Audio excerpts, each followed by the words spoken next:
¿Por qué creemos en un rapto? Bueno, la palabra de Dios lo dice.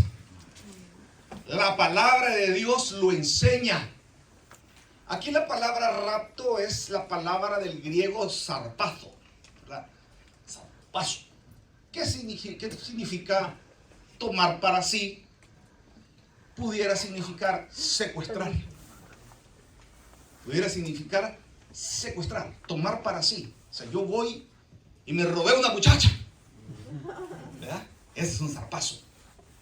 ¿Me entiendes? Que puede ser que fue un secuestro, pero si es mayor de 18 años, ya no secuestro, sino que me la llevé para mí. ¿Me entiendes? Entonces, la palabra zarpazo es esa, la palabra rapto. Entonces, la palabra zarpazo está en la Biblia. Está en la palabra de Dios. Entonces, hay un rapto. ¿De qué? Ahora veamos de qué se trata. ¿De qué se trata el zarpazo? ¿De qué se trata el rapto? Bueno, esto tiene que ver con nuestro destino eterno, con nuestro destino futuro, acerca de cómo va a ser el momento en el cual en qué momento nosotros nos vamos a encontrar con el Señor, en qué momento nosotros vamos a tener esa experiencia de dejar este cuerpo y cambiar a una dimensión espiritual. Espiritual. Entendemos nosotros que en la revelación de Dios hay dos pueblos. Hay dos pueblos. Israel y está la iglesia. Dos pueblos. Completamente diferentes. Si usted no hace una diferencia entre la iglesia e Israel, no podemos seguir hablando. Pero una de las razones por las cuales nosotros podemos estar completamente seguros que no es la misma cosa, es que el mismo Señor Jesucristo, nuestro mismo Señor Jesucristo, enseñó allá en Mateo 16, 18, cuando anuncia a la iglesia. Él dice: en verdad te digo que tú eres Pedro, y sobre esta roca que soy yo, edificaré mi iglesia. Nótese que el Señor usa un adjetivo posesivo. Mía. No es otra cosa. Y está hablando de una nueva edificación, de una institución que está naciendo. Entonces nosotros, la palabra, cuando el Señor usa la palabra iglesia, es el griego eclesia. Eclesia que la palabra eclesia viene siendo como un atalaya. Viene siendo como una atalaya. El atalaya, antes que el mundo era mucho más salvaje. Y las ciudades tenían que construir sus muros, edificar muros para protegerse de las invasiones. Se construían los grandes muros, pero en cada esquina apostaban a una persona. Ahí estaba. Veo. Entonces cuando veía el peligro, que venían caballos y guerreros y todo eso, entonces él lo que hacía era sonar su cuerno. Y sonaba el cuerno, y ya todos salían con sus espadas a ver qué era lo que estaba pasando. Esa es la eclesía. La palabra eclesía es llamar a todos a reunión, porque algo va a pasar. Se usaba cuando el rey mandaba un decreto y decía: viene el mensajero del rey. Se sonaba el cuerno y entonces toda la gente: ¿qué es lo que quiere? ¿Verdad? Otra novia, etcétera, o más impuestos. Entonces, en este contexto, la eclesía es llamar a reunión. Esta es la palabra que se traduce como iglesia al español. La palabra iglesia es congregar. Congregar. Entonces, tenemos bien claro de que una cosa es Israel. A Israel se le fue dada la ley. A Israel se le dieron los mandamientos, estatutos. Se le dio el sacerdocio terrenal. Sacerdocio terrenal. Para que pudieran efectuar sus sacrificios conforme a la ley. Para cubrir el pecado. nosotros que somos la iglesia, ya tenemos el sacrificio hecho. Ya nosotros no vamos a presentar ofrendas. Ya no vamos a pagar nada, porque el precio ya está pagado. El Cordero de Dios, dice, Juan el Bautista lo recibe allá en el río Jordán y dice: este es el Cordero de Dios que quita el pecado del mundo. Entonces, cuando Juan el Bautista pronuncia estas palabras, el cielo se abre. Y una voz desde el cielo dice: este es mi Hijo amado, en el cual yo tengo complacencia. Es decir, todo lo que él haga está bien, yo lo autorizo en absolutamente todo. Y él nos dice estas palabras: el que beba de esta agua no volverá a tener sed. El que coma de este pan no volverá a tener hambre. Refiriéndose a una vida espiritual. A una vida espiritual donde podemos nosotros estar fortalecidos en esperanza. Cuando a usted se le muera la esperanza, ya usted ya no vive. Aunque ande caminando y trabajando. Pero si a usted se le fue la esperanza del corazón, ya usted ya está muerto. Y Jesús dice: el que beba de esta agua y el que coma de este pan no volverá a tener sed nunca más, no volverá a tener hambre jamás. Y le dice la mujer samaritana: yo quiero de esa agua. Qué inteligente, qué hermosa la mujer samaritana. Dame de esa agua, le dijo, para que ya no tenga más yo que volver a tomar agua, a buscar agua, para tener esa fuente en mi ser que salte para vida eterna. Una fuente que salte para vida eterna y me llene de gozo, me dé esperanza, me dé seguridad. Habiendo establecido que la iglesia es diferente a Israel, nosotros tenemos que darnos cuenta que el proceso establecido por el Señor, que el plan que el Señor ha establecido es diferente. A los israelitas les dijo: todos los que mueran, todos los que duerman allá, un día vendrá el Mesías y los levantará y les dará a cada uno su heredad y habitaremos para siempre en la tierra. Eso es lo que le dijo Israel. Entonces el israelita, más bien el judío, porque no todos los israelitas son judíos, porque es judío el que profesa la ley de Moisés, y hay gente en Israel que son linaje del rey David, que no se congregan, que no creen en las fiestas, todo eso. Entonces el judaizante muere en la esperanza de que un día vendrá el Mesías y lo levantará y le dará su heredad y habitará en la tierra para siempre. Si usted nota, en el Antiguo Testamento, de Cristo para atrás, la creencia era de que el ser humano iba a vivir en el reino del Mesías para siempre. Pero ese es Israel. No se confunda. No se confunda cuando un testigo de Jehová le diga: pero aquí dice que habitarán en la tierra para siempre. Sí, pero ese es un contexto judío, cuando todavía no había sido anunciada la iglesia, porque la revelación no fue dada toda.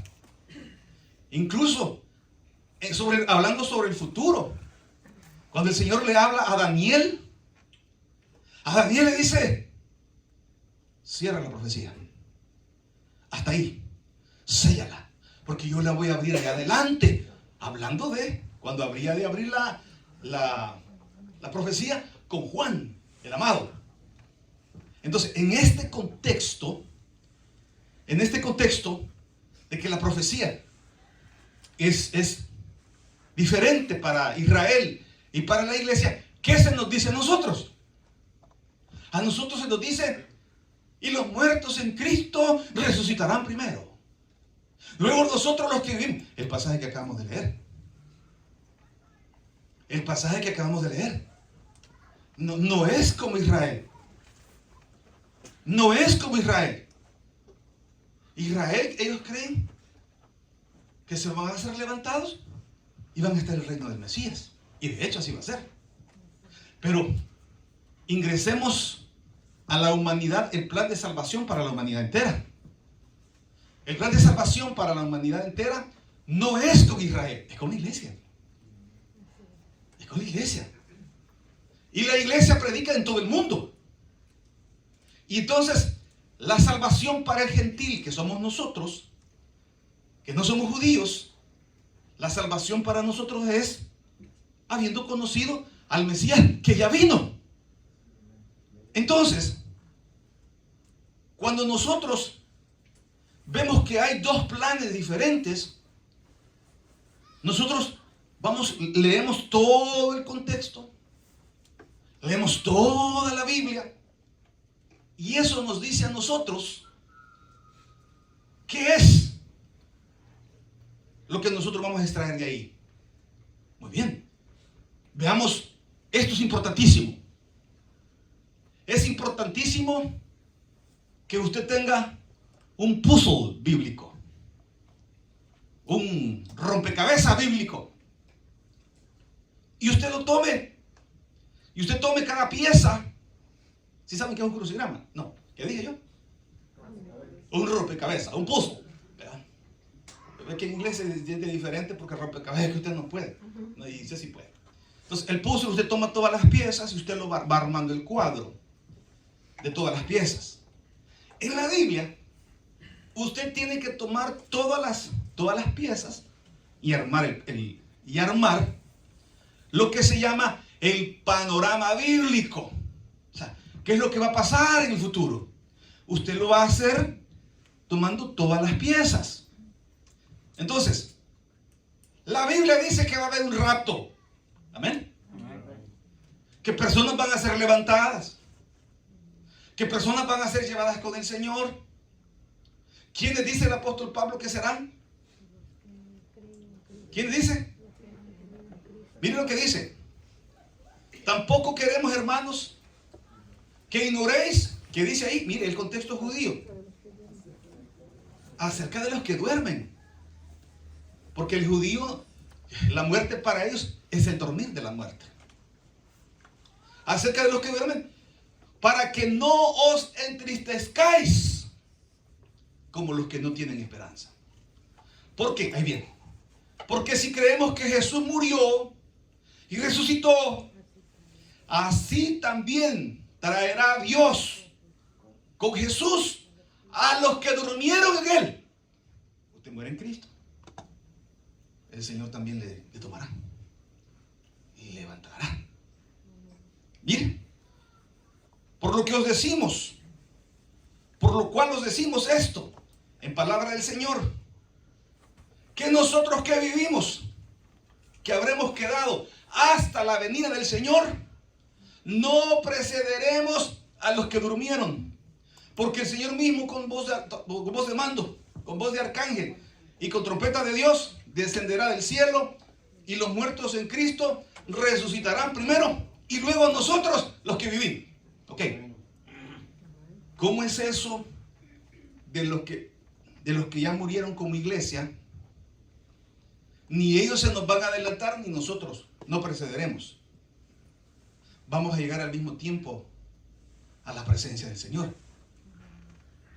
Entonces hoy con la ciencia, con la física, con las matemáticas, nosotros tenemos una idea más llena de sabiduría, porque sí hemos podido encontrar la razón.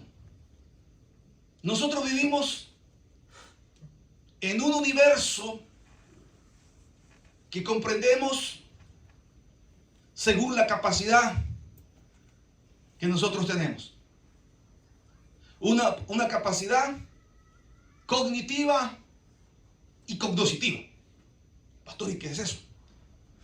La capacidad que usted tiene para entender las cosas y la capacidad que usted tiene para almacenar las cosas.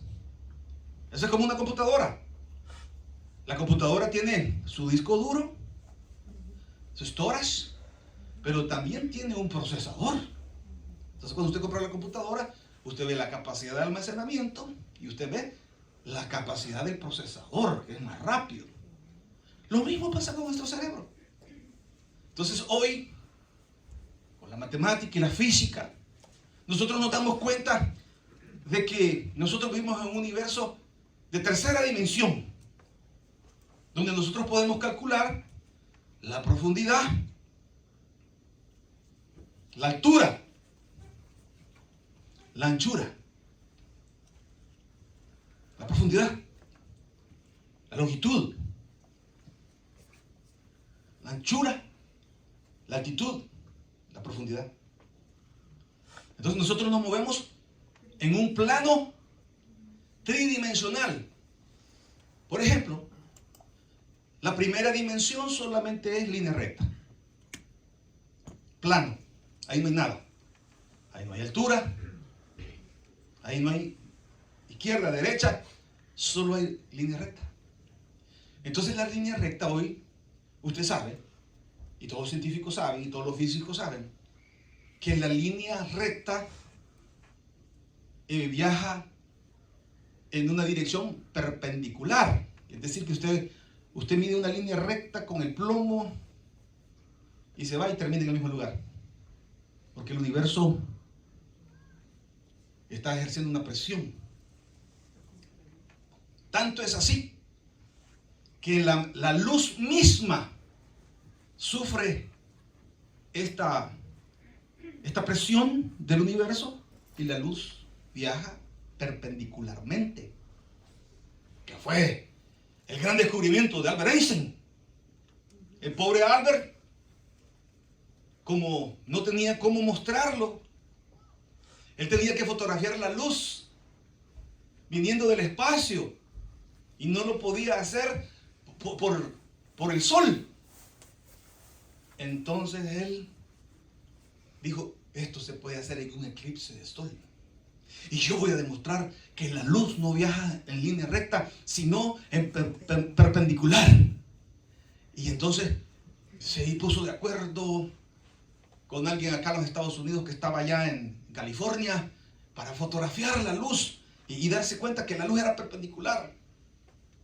Y alistaron todos los equipos. Estalla la Segunda Guerra Mundial, ya no pudo ir, ni el otro. Entonces le dijo acá de Estados Unidos, venid, y se lleva el equipo y se lo quitan los rusos. ¿Y dónde es que va a haber? Allá en África va a haber otro eclipse. Entonces, comprobado de que el universo está sufriendo una presión y que incluso la luz no escapa de la perpendicularidad de la física.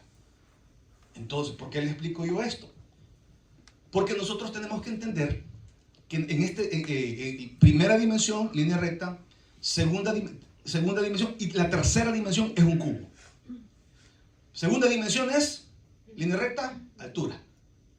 Pero ahí no hay volumen. O sea, ahí no podría usted ver una pelota, un cubo. Usted no podría ver una pelota, no un balón. No podría ver una esfera.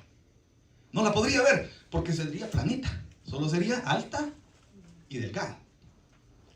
Esa es la segunda dimensión. Pero en la tercera dimensión ya usted ya puede unir tres triángulos y un cuadro. ¿Verdad? El cuadro abajo y los tres triángulos. Ya le dan un volumen. Ya le dan medidas. Entonces ya nosotros existimos en la tercera dimensión. Ya existimos nosotros en la tercera dimensión. Pero pudiéramos pensar que este universo que comenzó hace 13.700 millones de años y que se está expandiendo, ¿qué hay adelante del universo donde el universo no se ha expandido? Piensen. ¿Qué hay del universo donde el universo no se ha expandido? Entonces, si reducimos a 6.500 millones de años, el universo era más pequeño. ¿Está correcto? Si reducimos a 1.000 millones de años, el universo era más pequeño. Si nos retraemos a 100 millones de años, el universo es más pequeño todavía. A 1 millón de años, el universo es más pequeño. A un segundo. A una millonésima de segundo. hubo un momento que el universo fue tan grande como este local que había al otro lado. ¿La otra iglesia? No. ¿Qué hay al otro lado? ¿Sabe que la luz viaja a 300.000 kilómetros por segundo? Nada puede viajar más rápido que la luz en todo el universo, excepto la expansión del universo, que es más rápida. Quiere decir que los universos que van naciendo allá en el universo nunca los vamos a ver. Esa luz nunca va a llegar aquí a la Tierra, porque el universo se va expandiendo más rápido y la luz que ellos están generando, que aquellas galaxias están generando hacia nosotros, nunca la vamos a ver porque va más rápido que la luz y nos van alejando. No sé si está entendiendo usted. Yo le dije que se forzara un poquito, que se forzara un poquito el cerebro, porque si usted es obstinado y dice que a Argentina le han hecho mal en el mundial y sale Messi tocándola con la mano y era roja y no se la pitaron, entonces, si usted no tiene capacidad para decir que sí, que ni le perjudicaron ni le ayudaron, si usted no tiene esa capacidad y usted dice, entonces ya no podemos hacer nada. O decir que Inglaterra, le hicieron mal, si les han dado un penalti en el último minuto y lo fallaron, o sea.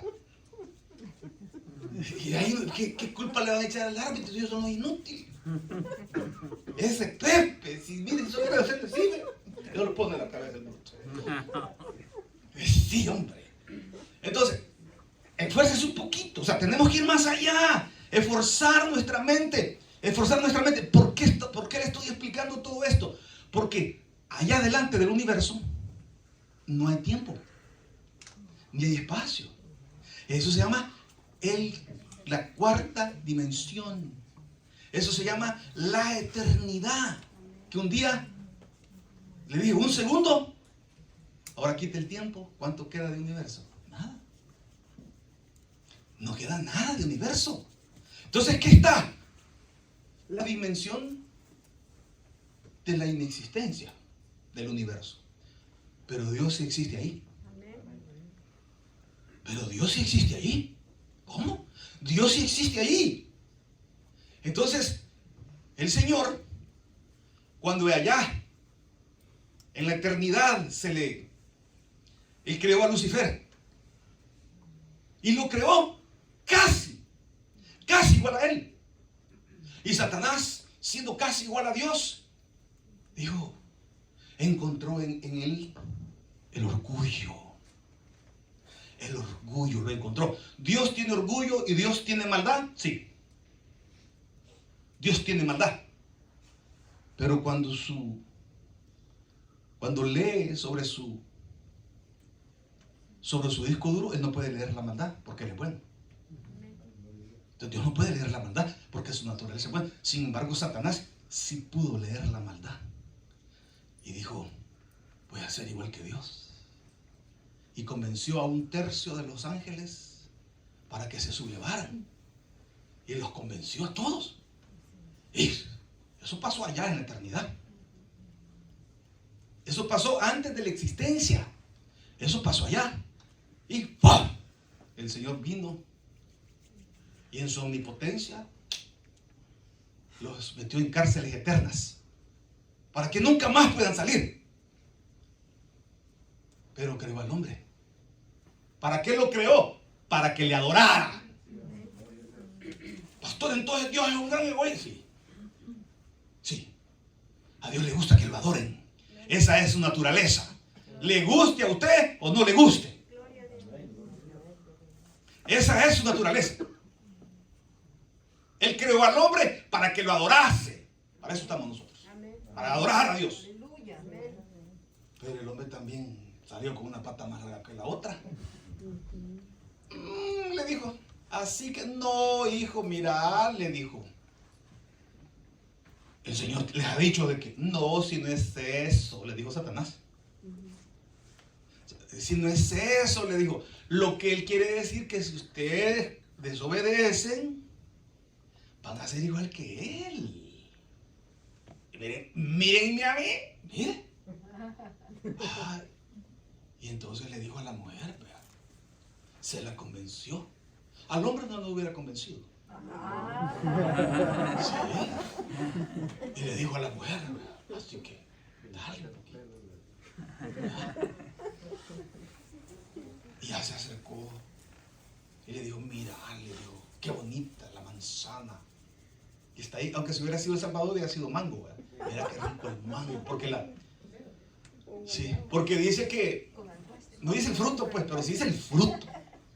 Y lo convenció y ahí el hombre cayó en pecado, en desobediencia. Y allí el Señor amó tanto a su creación que sí creó un plan de salvación. Y ese plan de salvación, el Señor creó en el ser humano la capacidad de tomar decisión. Pero para poder tomar decisión tiene que existir una misura, una forma de medición. Entonces el Señor creó el tiempo. Pero el tiempo no podía existir sin un espacio. Entonces comenzó el espacio y el tiempo, dice Colosenses, y Él es el primogénito de toda la creación. Todo el universo es sostenido por su mano.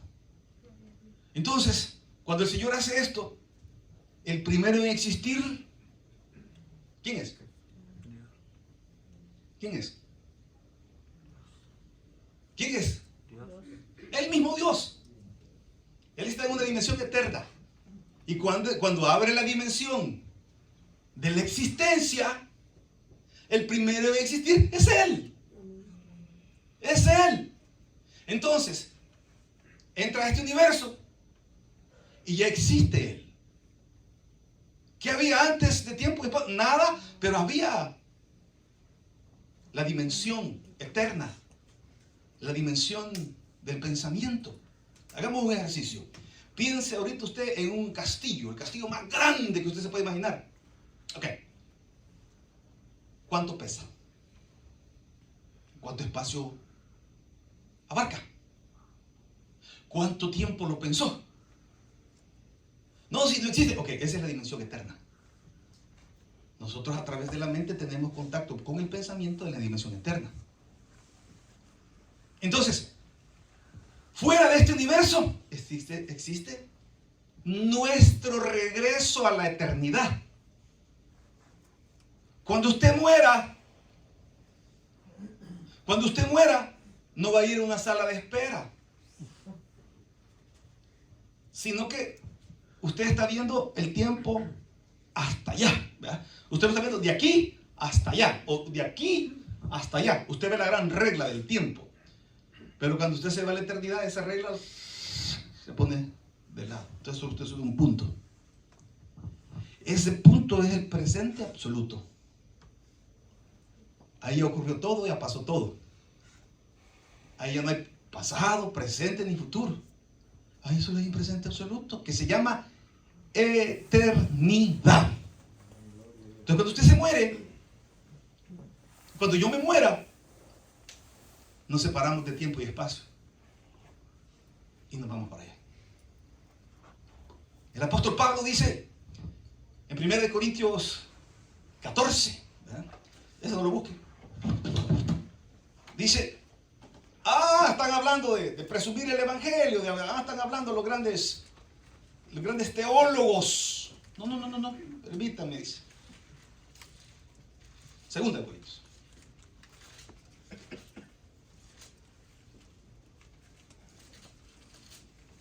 Vamos a ver quién me ayuda. Cuando el apóstol Pablo dice,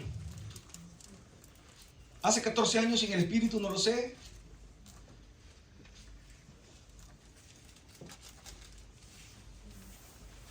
Quiero que lo encontremos porque es muy importante para este momento. Hace 14 años no lo sé, sin el Espíritu no lo sé, pero yo mismo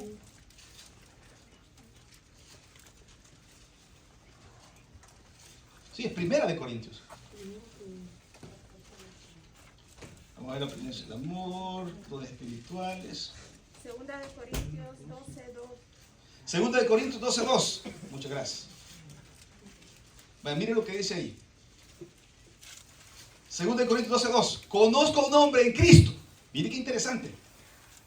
Conozco a un hombre en Cristo que hace 14 años, si en el cuerpo no lo sé, si fuera del cuerpo no lo sé, Dios lo sabe. Fue arrebatado, ¿hasta dónde? Hasta el tercer cielo. O sea que el apóstol Pablo ya sabía de todas estas locuras que estamos hablando nosotros ahorita. No es que el pastor se volvió loco, no, sino que el apóstol Pablo también ya nos tira el cuento, ¿me entiendes? Ya nos está diciendo, yo fui llevado allá al tercer cielo. Mire qué más dice. Y conozco a tal hombre. Si en el cuerpo o fuera del cuerpo, no lo sé. Dios lo sabe. Pero fue arrebatado, ¿a dónde? Al paraíso, donde oyó palabras inefables que no le he dado al hombre a expresar. Allá no necesitamos voz, porque para que exista la voz necesita un canal de espacio. Un canal de espacio y tiempo para poder ser oído. Que fue arrebatado al paraíso, donde oyó palabras inefables que no les daba al hombre a expresar. De tal hombre me gloriaré, pero de mí mismo en nada me gloriaré, sino en mi debilidad. El apóstol Pablo dice, miren señores, cuando yo me encontré con el Señor y aquella gran luz resplandeció, a mí me llevaron a un lugar que yo no sé cómo es, donde se escuchan palabras inefables, las cuales no le es permitido escuchar al hombre. No es que le sea permitido porque le van a dar permiso, no puede.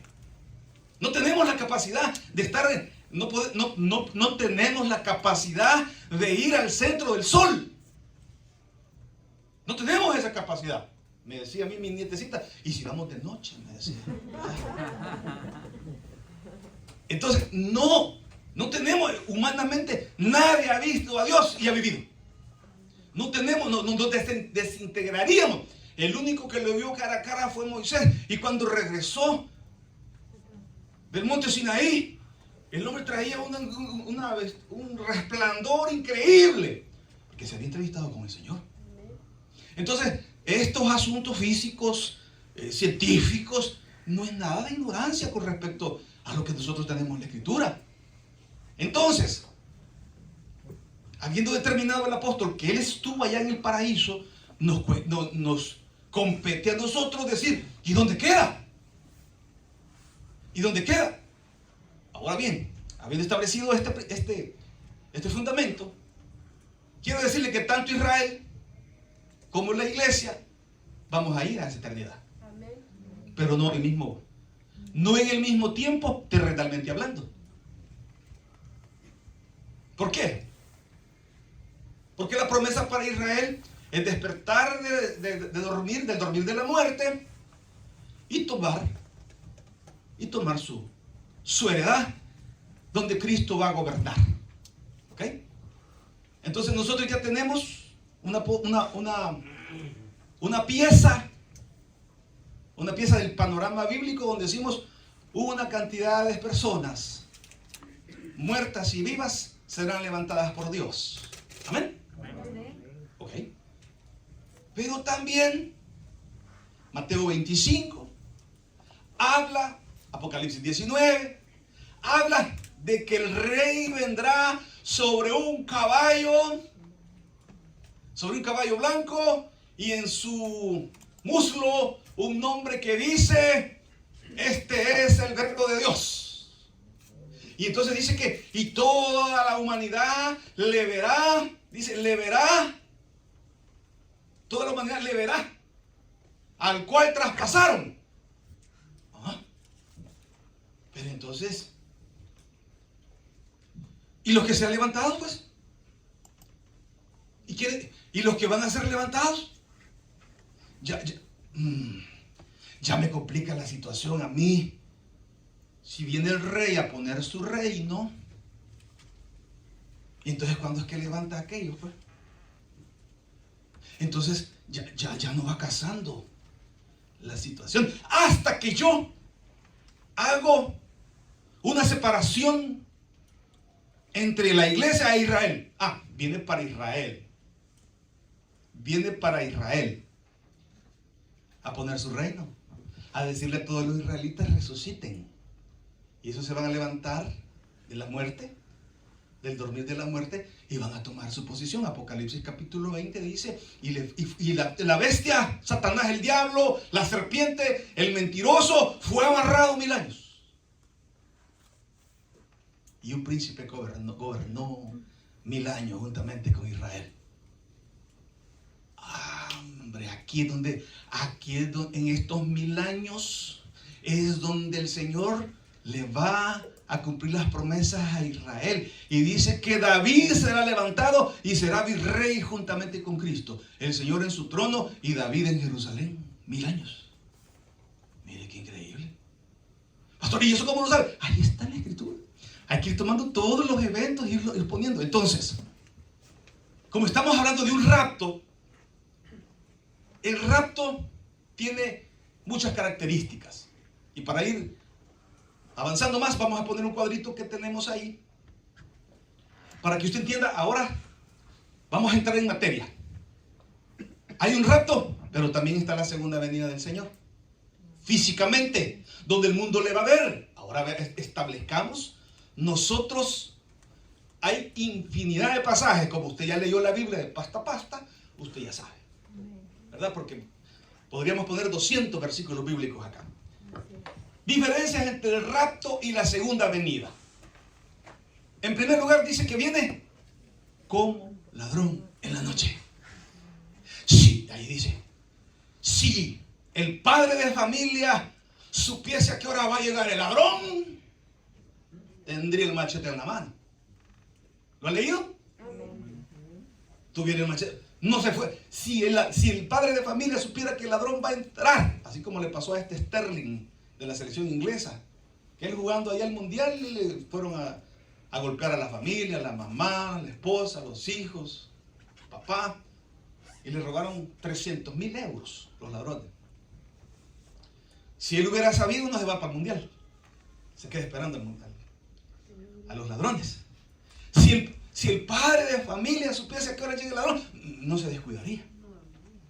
Entonces el Señor viene en una forma sorprendente. Nadie se va a dar cuenta, lo dice la Escritura.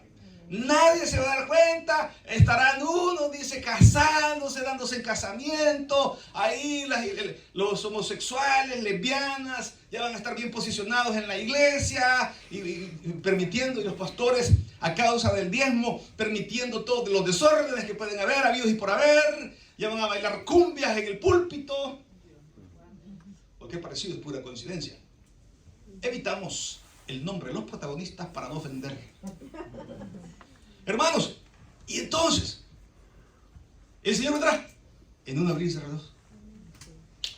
Al sonar la trompeta. ¿Cómo? Cuando el Señor viene en su segunda venida, no suena la trompeta. La trompeta suena acá. Iglesia, recuerde, la iglesia va a oír la trompeta. A la final trompeta, dice la Escritura. A la final trompeta. Hay un pasaje que leímos, 1 Tesalonicenses 4, 13 al 18. Ahí dice, miren, el versículo 16. Porque el Señor mismo, con voz de mando, con voz de arcángel y con trompeta de Dios, descenderá del cielo, y los muertos en Cristo resucitarán primero. Entonces, ¿y la gente? ¿Y qué pasó con la gente? Hoy no hubo culto allí en ese local allí. Y vendrán algunos hermanos a decir, y hoy no va a haber culto. Van a venir unos 3 hermanos ahí que se quedaron por el miedo a que la esposa les dijera, oye, recibiste a Cristo, sé obediente. ¿Ah? Por eso no reciben a Cristo varios hombres y varias mujeres también, para que ya recibiste a Cristo, que vamos a la discoteca. Ay, sí es cierto. Entonces, para andar bailoteando allá no reciben a Cristo. Pero sí saben. Y los que se queden, yo les doy un consejo desde allá. Shenandoah Valley es tan grande como Centroamérica. Casi tan grande como Centroamérica. Ahí ustedes pueden esconderse los 7 años que va a reinar el anticristo. El Señor lo dijo. Rogad para que vuestra huida no sea en invierno. Y cuando aparezca, Él dice, ya no regreséis a vuestra casa a tomar vuestra jacket. vuestro abrigo. ¡Huyan! Porque se acabó el tiempo. Se acabó el tiempo. Entonces, la venida del Señor, hermano, la venida del Señor no avisa. Sin embargo, sí dice cuándo va a regresar. ¿Cuándo va a regresar el Señor? El Señor sí avisa y dice de que vendrá a una guerra. A la batalla de Armagedón. ¿Qué es la batalla de Armagedón? Usted ve que hay guerra entre Rusia y Ucrania. Está metido Israel. Usted ve que hay guerra, ahí está metido Israel. Entonces, Israel es el centro de la política, del poder político. Los bancos, el sistema financiero, todo le obedece a Israel. Entonces, hay un antisemitismo a nivel mundial en todos los países de Europa, de Asia, de África. Y de África no se diga, que son 53 países árabes, que es una sola familia. Es una sola familia, pero la conquista de Inglaterra y la conquista de Francia separó a todos los hermanos árabes. Hoy son un montón de países, pero en familia son uno solo. Y usted lo ve que todos los árabes apoyan a Marruecos, sean de donde sean. ¿Por qué? Porque son una sola familia. Ahí no hay diferencia. Entonces, Israel, siendo el foco político, la Unión Europea, va a mediar en la guerra contra los 53 países árabes. Y cuando ya tengan rodeado a todo Israel, y Vladimir Putin, le voy a decir algo, él no va a perder la guerra. Yo lo dije desde el primer día. Él no va a perder la guerra. Se hubieran sentado a dialogar, quería la península de Crimea. Va a decirle, ya deben de estarse matando. 5 millones de personas han tenido que salir de su país huyendo por la gana de Occidente del poder, y le han estado mintiendo al pobre Zelensky, Volodymyr Zelensky. Aguantá, te vamos a seguir mandando. Hermano, 130.000 millones de dólares más aprobado. ¿Y cuál es el interés de usted? Y el hombre, el mero presidente, anda con una ametralladora en mano. Pero, mire, Vladimir Putin, ¡pum!, esta semana, 2 misiles, ¡bum, bum! No quedó nada, 5 millas a la redonda.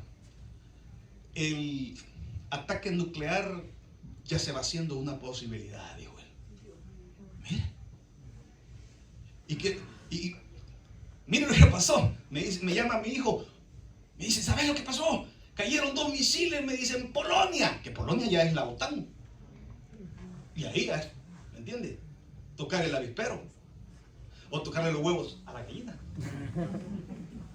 ¿Verdad? Y mira, me dice, no te creo, le digo, vamos a ver. Y dice, y sale inmediatamente la Unión Europea, la OTAN. Nos hemos dado cuenta que esos misiles salieron de la misma Polonia. Ellos mismos se dispararon en el pie. Se dispararon en el pie, puede creerlo usted. Porque eso iba a desatar la guerra nuclear. Hemos descubierto, usted lo puede googlear ahí, hemos descubierto que esos misiles que salieron y cayeron en Polonia y mataron tantas familias, ellos mismos se los tiraron. Porque no, Estados Unidos, la OTAN no va a desarrollar un conflicto nuclear mundial, porque nos acabamos todos, nos morimos todos. Habría un apocalipsis total, aunque la Biblia habla acerca de, y dice, y vi que sus ojos se les habían vaciado, que ya no miraban ni tenían oídos, solo andaban de la explosión, les explotaron los ojos. Ahí no. Entonces, cuando se dé el conflicto final entre Israel y los árabes, la Unión Europea va a intervenir los primeros años. Se va a decir, no, señores, pongamos paz, no queremos matarnos, no queremos matarnos los unos a los otros, tranquilos.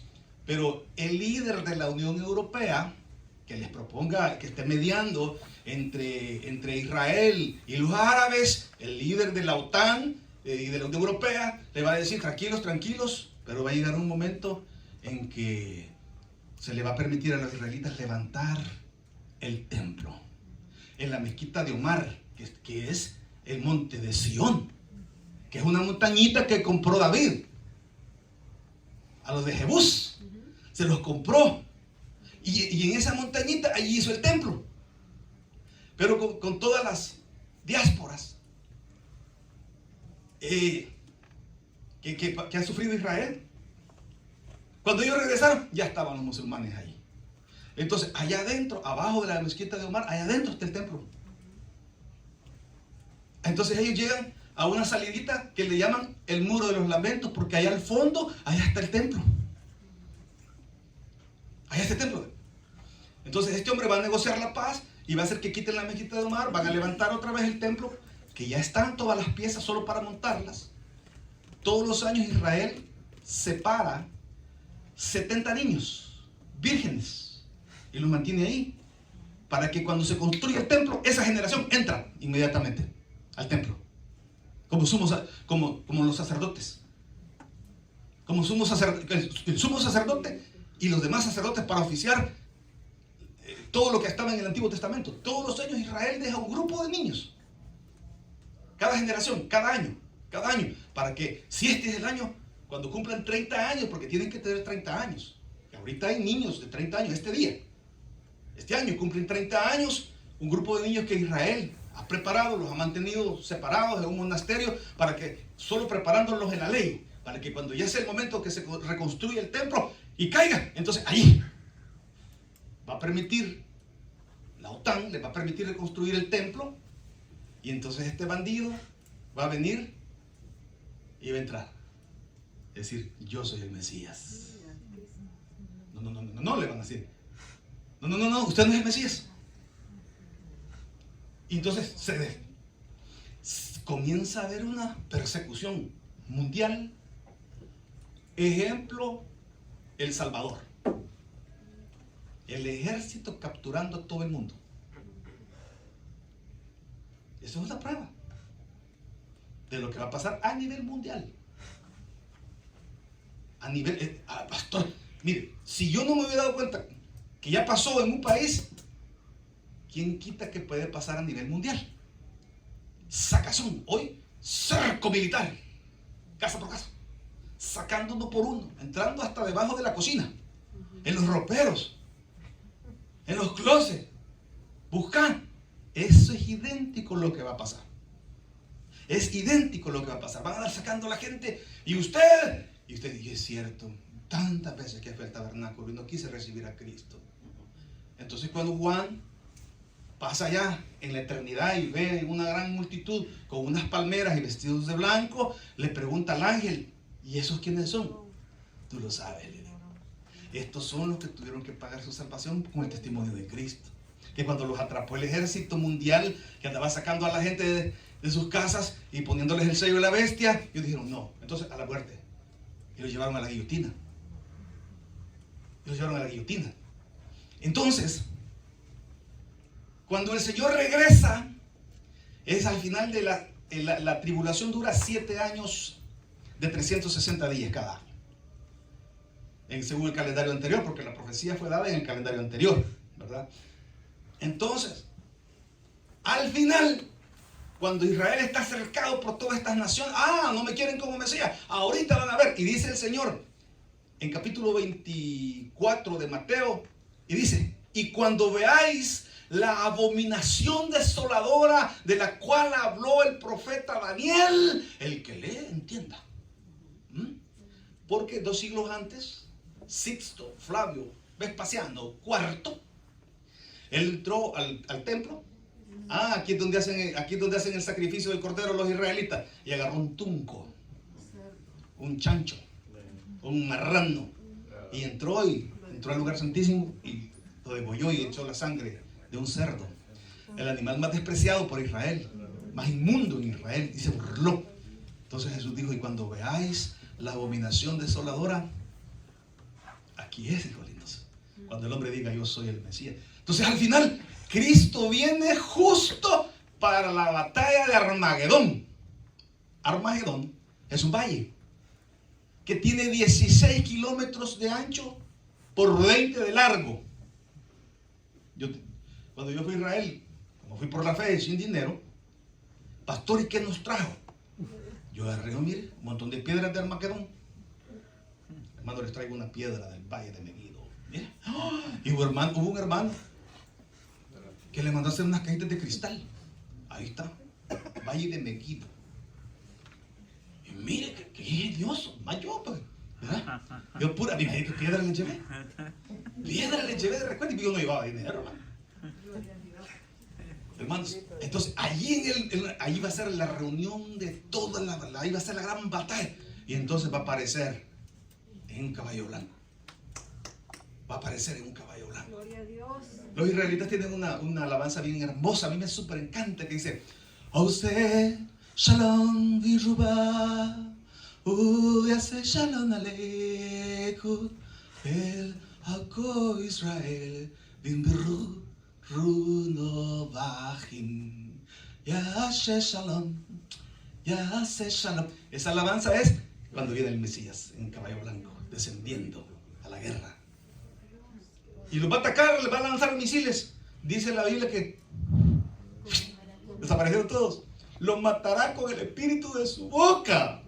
Gloria a Dios. Y todos esperaban el gran chafandongo. ¿Verdad? No, tiene tanto poder que solo le va a soplar. Entonces le dice a Israel: levanten, porque he venido a poner mi reino. Entonces se van a levantar los israelitas. Pero la iglesia fue tomada antes de que comenzara a gobernar el anticristo en la tierra. La iglesia es levantada antes de los 7 años. Por cuanto, dice el Apocalipsis, por cuanto has guardado la palabra de mi fe, yo te guardaré de la prueba que ha de venir sobre la tierra entera. Porque has guardado la palabra de mi fe. Entonces nosotros nos levantamos. Entonces, son dos cosas bien diferentes: la segunda venida del Señor con el rapto de la iglesia. En primer lugar, porque es en secreto. Y la venida del Señor es en público. El Señor viene en las nubes y el Señor viene a la tierra. Capítulo 25 de Mateo. Entonces vendrá el rey y les dirá: hijos, y le dirá a los de la izquierda: malditos de Dios, a los que hemos odiado a Israel, y a los de la derecha: entrada al reino de vuestro Padre. Ya le está agarrando sentido, hermano. Ya le está agarrando sentido. Es que esto es un bunch de todo. Hay que agarrarlo y así funciona. Así funciona. Luego dice que viene a casarse la iglesia. Viene, cuando el Señor viene, nos lleva a la boda del Cordero. Y si no hay separación entre la venida del Señor y el rapto de la iglesia, ¿en donde se casa la iglesia con el Señor? Entonces, hay dos eventos. Amén. Tienen que haber dos eventos. No puede ser que el Señor esté en la guerra y se esté casando a la vez. No nos pasa a nosotros los hombres, ¿verdad? Estamos en la guerra y tenemos que responder. Amén. Nadie dijo amén. Inicia la tribulación y cuando el Señor viene, inicia el reino, el milenio. ¿Se entiende? Cuando el Señor viene por la iglesia, yo te guardaré, ¿verdad?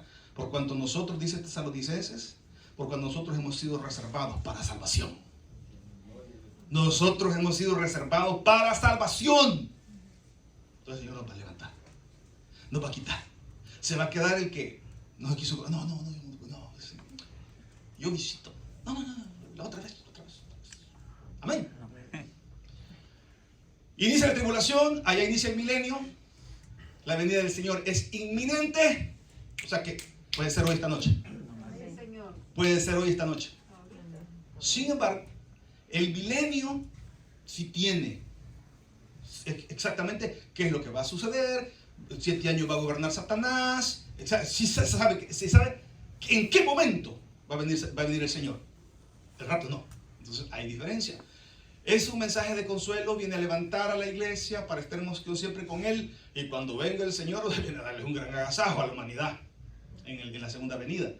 En el rapto el Señor trae un mensaje de paz, de consuelo. Ustedes que recibieron a Cristo, sus pecados ya están perdonados, no se preocupen. Yo ya sabía que ustedes eran bien pecadores, ¿verdad? Yo ya lo sé, dice el Señor, pero no me importa. Pero vénganse conmigo porque ya mi sangre la derramé en la cruz del Calvario y morí por ustedes para que puedan levantarse conmigo. ¡Aleluya!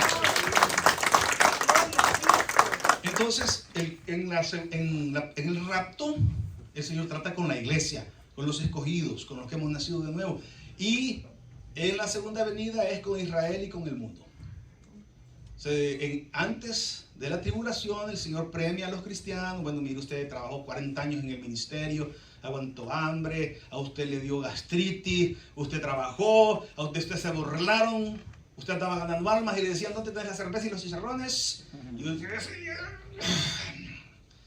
otra vez me hubieras agarrado en esta circunstancia, me hubieras conocido. ¿Verdad? Entonces, esto es, el venidero de Cristo es un juicio de reivindicación, y cuando el Señor viene en su segunda venida es un juicio a toda la humanidad, a todas las naciones, a Israel. Y para terminar, es antes del día de la ira, el rapto. Y la venida del Señor es después del día de la ira. Venid y coman de los cuerpos que han caído en la batalla. Y las aves del cielo descendieron, las aves de rapiña, y se comieron los millones y millones de cuerpos que quedaron muertos en la batalla de Armagedón. Y entonces el Señor permitió que la tierra experimentase una reconstrucción total, una regeneración total de animales, de plantas, la flora y la fauna, floreciendo, multiplicándose, sin fiereza para los animales. Entonces podrá jugar la serpiente con el cachorro del león y el cachorro del ser humano. Imagínense usted, ay, qué lindo el niño, mira la gran serpiente que trae.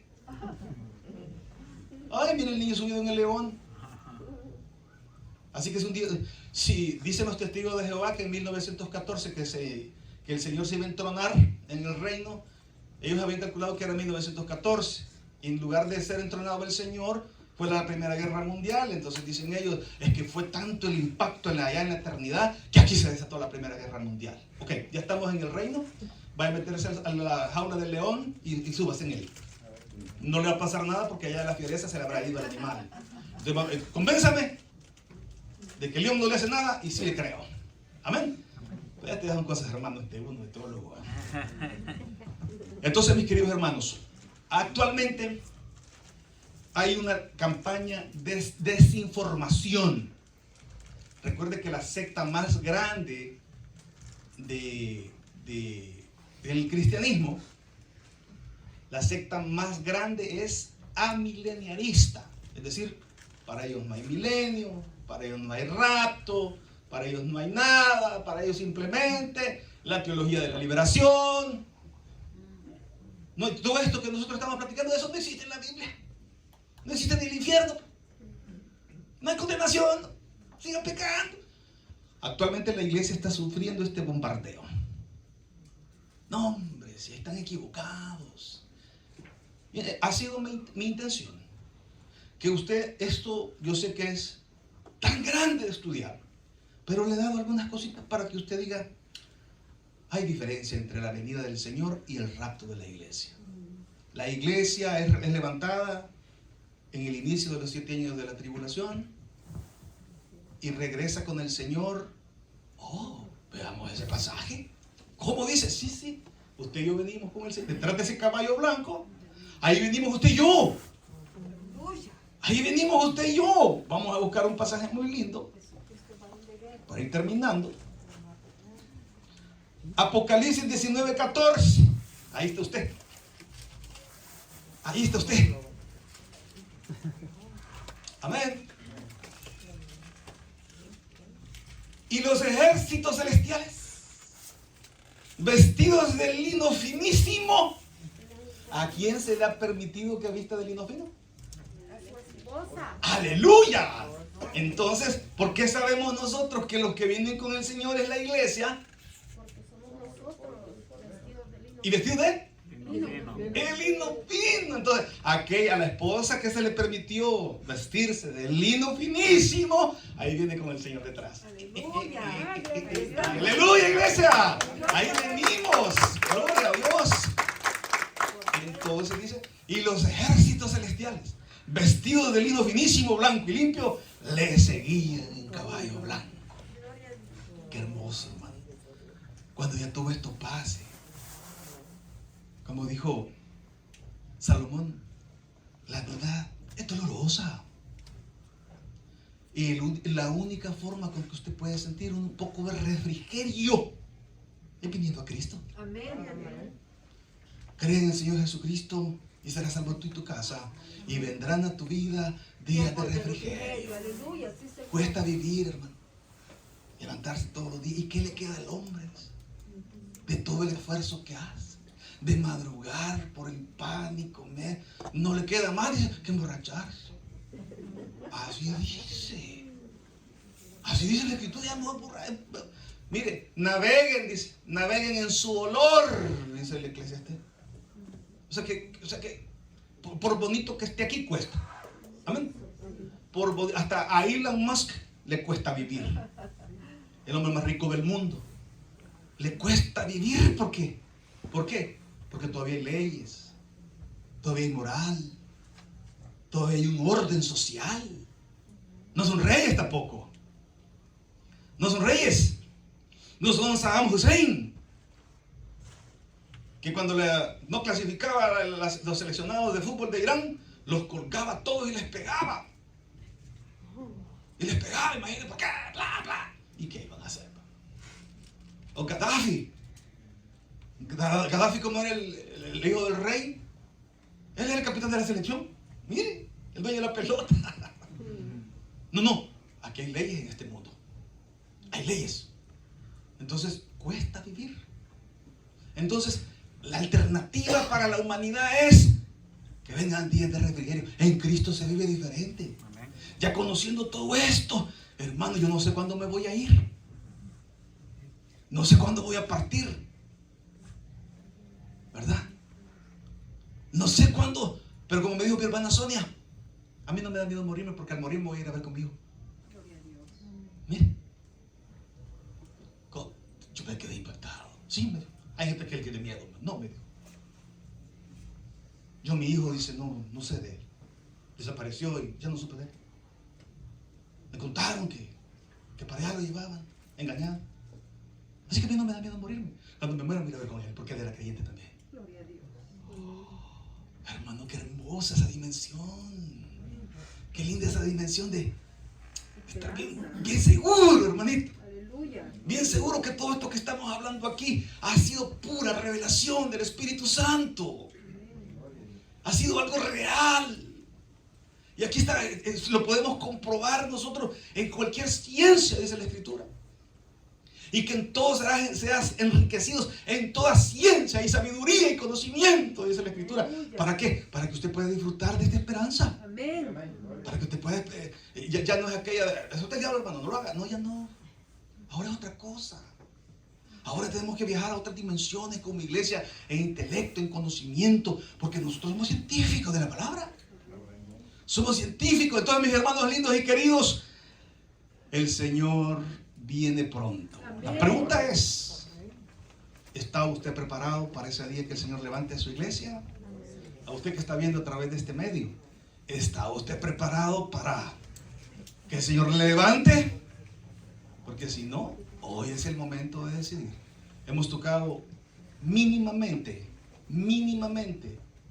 el rapto y la segunda venida del Señor, que son dos cosas diferentes. Hemos tocado puntos medulares importantes. Hay miles más importantes, pero hoy lo hemos hecho con la intención de que cuando se nos bombardee, nosotros tenemos una base bíblica. Que no os dejéis mover de vuestra forma de pensar, dice la Escritura. Que no os dejéis mover de vuestra forma de pensar. Porque le pusieron dos niñas bien bonitas ahí a hablarle del mormonismo. Vamos, mira. Ahí usted va a agarrar esposa. Te lo digo porque, ahí voy, ¿por qué? Porque me dijeron que iba a agarrar esposa, dijo un señor. Es cierto. Hermanos lindos, sepamos vivir en la fe. ¿Por qué creemos en un rapto? Porque aquí está en la Escritura. Y la iglesia de Cristo será levantada. Entonces los que vivimos y los que hayamos quedado, no precederemos a los que ya se adelantaron, a los que ya murieron, sino que el mismo Señor, con voz de arcángel y con trompeta de Dios, tocará la trompeta. Y al sonido de la trompeta, usted y yo seremos levantados. Démosle un fuerte aplauso al Señor. Gracias al Padre. Oramos, Padre, gracias por este momento de poder predicar acerca de tu venida. En la esperanza grandiosa que hay en nuestro corazón de que el Dios del universo nos venga a rescatar, a levantar y estar para siempre con Él. Mientras todos oramos, quiero decir que en el capítulo 21 de Apocalipsis, Juan tuvo una visión. Y Juan dice, y vi que el cielo, el sol y la tierra desaparecieron. El sol y la tierra desaparecieron. Y las estrellas. Y ya no hubo lugar para el universo entero. Porque solo existía la gloria del Señor. Ahora tenemos mayor capacidad de saber qué es lo que hay después del universo. El tercer cielo donde fue llevado Pablo. Estamos más seguros de que tenemos una esperanza verdadera. Y mientras todos oramos, yo quiero invitarle a usted que ha estado pendiente de este mensaje. La Biblia es la revelación de Dios, la palabra de Dios, tan exacta, tan completa, tan increíble. Ahí está todo. Y lo podemos comparar hoy con el mover científico. Bendita sea la ciencia que nos permite conocer a Dios más y más. El cielo y la tierra pasarán, mas su palabra no pasará. El sol, la luna, la tierra y las estrellas desaparecieron y ya no hubo lugar para ellas. Ya no hubo, porque la presencia del Señor lo llenaba todo. Y vino la gran Jerusalén de la eternidad, la cual iluminaba. Ya no había necesidad de luz, porque la gloria de Dios ilumina todo. ¿Cómo es allá? No lo sabemos. Pero sí sabemos que hay un más allá. Sí sabemos que hay algo más allá del universo. Sí sabemos que hay una existencia más allá. Una existencia en la eternidad. No sabemos cómo es. Donde se dicen palabras inefables que no le es permitido al hombre conocerlas. Por eso hoy, que usted está viendo, queremos de todo corazón invitarle a que entre a esta dimensión eterna del Señor, recibiéndole como Señor y Salvador personal. Ore conmigo de esta manera y dígale así al Señor. Ore conmigo, dígale así: Señor Jesús, te abro mi corazón y te recibo como Señor y Salvador personal. Creo que eres Dios y que moriste en la cruz por mis pecados. Soy pecador, me arrepiento, perdóname, Señor. Y gracias doy al Padre por mandar a su Hijo Jesucristo a morir en mi lugar. Gracias, Señor Jesús, por salvar mi alma. Recibo el perdón de mis pecados, la seguridad de la vida eterna, la presencia del Espíritu Santo en mi ser, en el nombre de Jesús. Amén. Si usted oró, usted ha nacido a la familia de Dios. Busque una iglesia donde se predique el Evangelio de Jesucristo y crezca en el conocimiento de la palabra del Señor. Le invitamos a que se congregue con nosotros en el tabernáculo Manassas, en el 8807 Commerce Court, Manassas, Virginia, 20110. Continuamos orando acá en la iglesia. Si usted está acá